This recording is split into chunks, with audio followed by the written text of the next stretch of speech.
Hello and good morning. Welcome to Let's Talk About Us.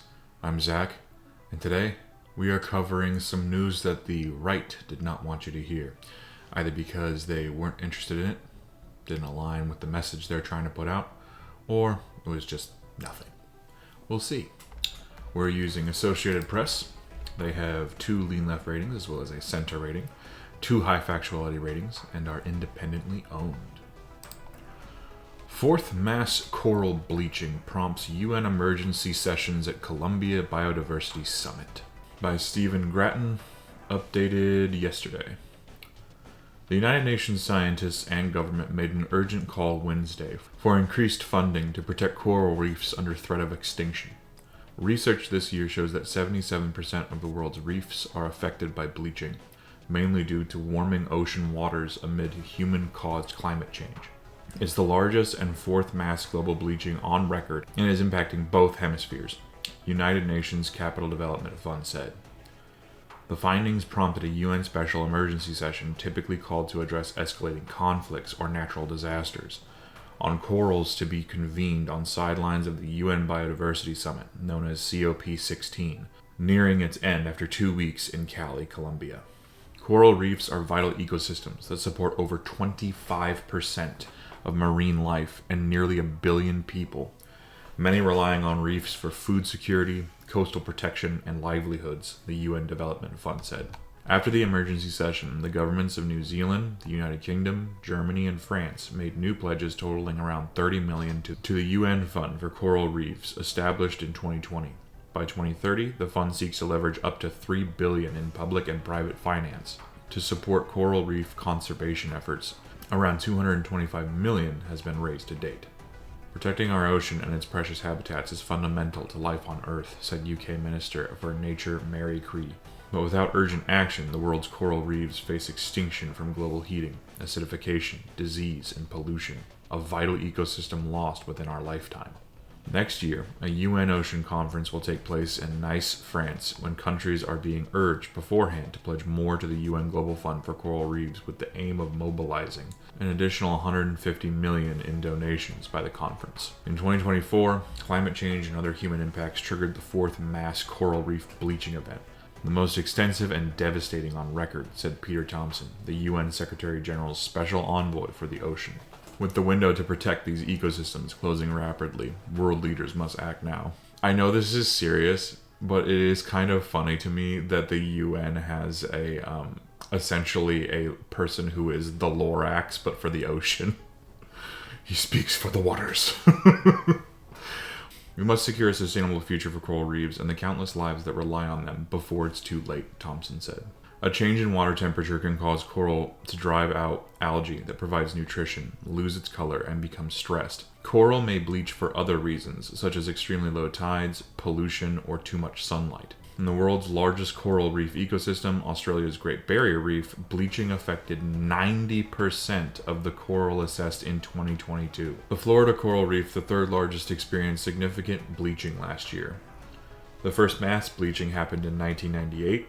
The second between 2011 and 2013, the third in 2016, said Kenyan marine ecologist David Obura, who heads coastal oceans research and development in the Indian Ocean, East Africa. They're lasting more than 1 year at a time, which is worrying, Obura said at the UN emergency session at COP16.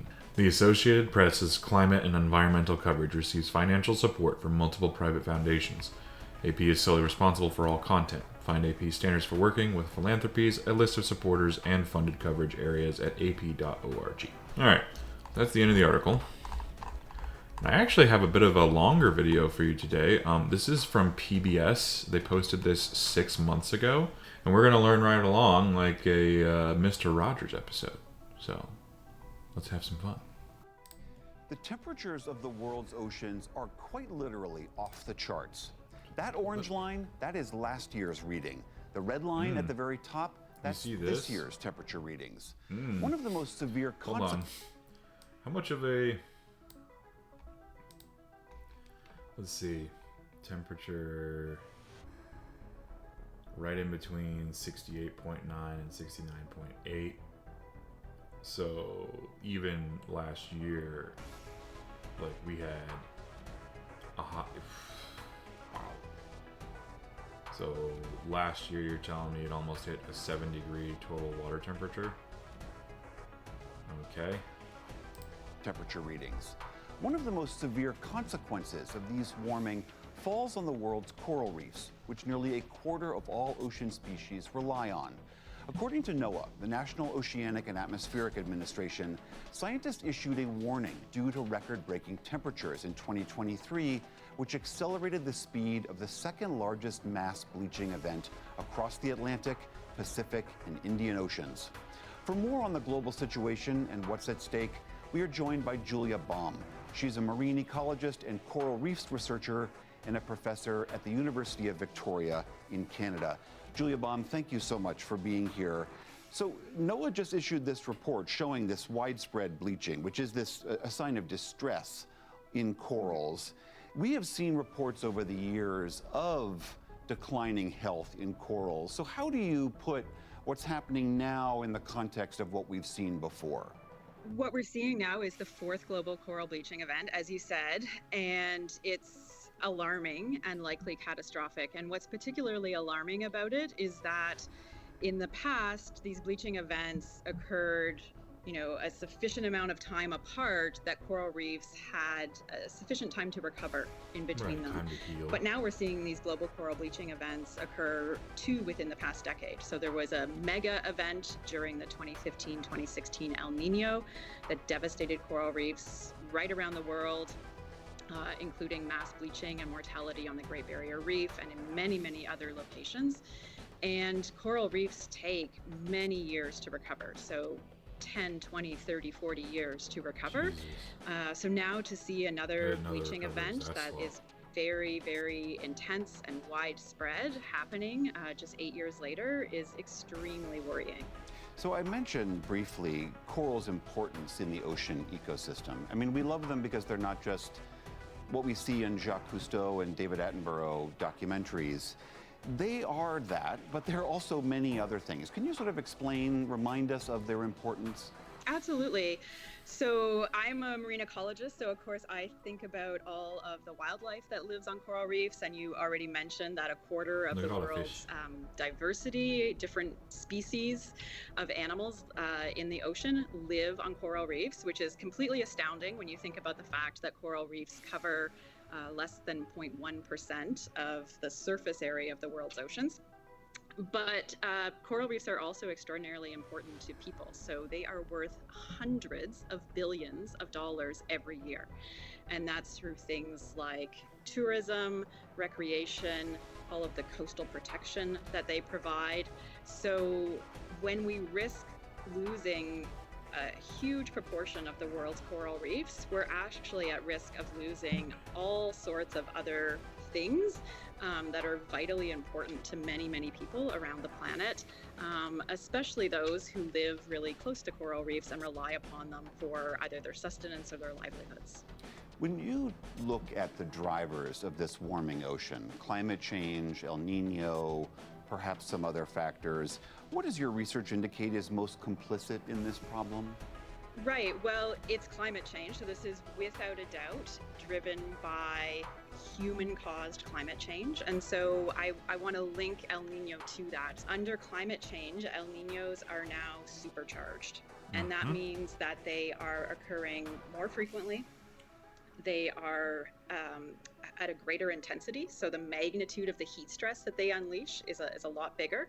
And they also can last for a much longer period. So in the past, for example, you might have had some heat stress on an individual coral reef lasting for a couple of weeks. Now we see that type of heat stress lasting for many, many months. And that causes the corals to bleach and then eventually die. So they're becoming much more serious, and that's a direct result of climate change.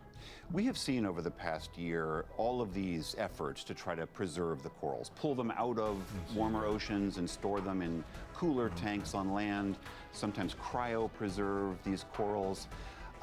What do you make of those efforts, and do you think overall they are going to be enough to save this ecosystem? It's pretty cool. I think it's a tragedy Didn't know they that coral reefs like that. are pushing to, coral reefs and coral reef researchers to that absolute extreme. That's a triage type of response, and it's a last ditch response. Maybe it will make a little bit of a difference in some areas where it's being implemented, but it's not a solution that is going to save the world's coral reefs, and it's undoubtedly the only thing that is going to save the world's coral reefs at this point is a rapid reduction in greenhouse gas emissions. That is absolutely certain. Anything else that we do, might help a few areas here and there, and of course that will be important in those areas where it helps. But if we are going to ensure that the world's coral reefs are still in existence in the coming decades, we have to rapidly mitigate climate change. There's no other way forward here. All right, Julia Baum of the University of Victoria in Canada, thank you so much for talking with us. Thank you. All right, well, this has been Let's Talk About Us. Happy Halloween, I guess. The scariest thing I can tell you today is that the world is dying, which is pretty scary. Let's see if we can't, produce some greenhouse gases. See if we can't hold some major polluters to task.